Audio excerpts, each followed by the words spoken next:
rasulillahi sallallahu alayhi wa sallam wa ala alihi wa ashabihi dhawi shirafil azim. Rabbi shrah li sadri wa yassir li amri wahlul 'uqdatan min lisani yafqahu qawli wa ba'd. Watukufu wa Kiislam, baada kumshukuru Allah jalla fi'ala na kuzitaka rehema na amani zimundi bwana mtume Muhammad sallallahu alayhi wasallam, leo tutaelezana tena khawasi ambazo zinapatikana katika Qur'an Karim. Katika darasa lililopita tuliangalia suratu Muhammad sallallahu alayhi wasallam.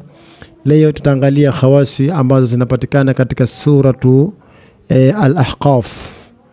Qala Rasulullah sallallahu alayhi wasallam, amesema bwana mtume Muhammad sallallahu alayhi wasallam, man qaraa suratul Ahqaf, mtu yoyote atakayesoma hii suratul Al-Ahqaf, basi a'ta min al-ajri, atalipo ujira biadadi kulli ma fi dunya, kwa idadi ya vitu vyote vilivyomo duniani, 10 hasanatin, Allah tamlipa mema 10. Ukisoma suratul Al-Ahqaf mara moja tu wakati wowote, basi Allah atakulipa ujira au thawabu sawa na idadi ya vitu vyote vilivyopo katika mgongo wa dunia, atakulipa ujira mara 10. Lakini pia sio hilo tu, wamaha anhu 10 sayiat, na Allah atakufutia mabaya madhambi yako 10. Lakini pia warafa lahu 10 darajati, Allah subhanahu wa ta'ala atakupandisha daraja 10. Kwa ukisoma suratu Al-Ahqaf mara moja tu kwa siku, Allah atakupa mambo matatu. Jambo la kwanza, atakulipa thawabu kutokana na sawa na idadi ya vitu vyote vilivyopo katika mgongo wa dunia mara 10.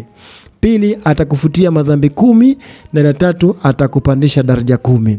Haya mambo matatu ndiyo utakayoyapata utakapoisoma hii suratu Al-Ahqaf mara moja tu kwa siku, kwa uwezo wa Allah subhanahu wa ta'ala inshallah.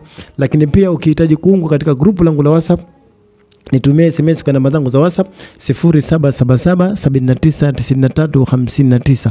WhatsApp namba ni 0777799359, ili ni kuunge katika grupu la WhatsApp upate faida kubwa kama hizi kwa uwezo wa Allah subhanahu wa ta'ala. Tukutane katika vipindi vinavyokuja mbele. Wassalamu alaikum wa rahmatullahi wa barakatuh.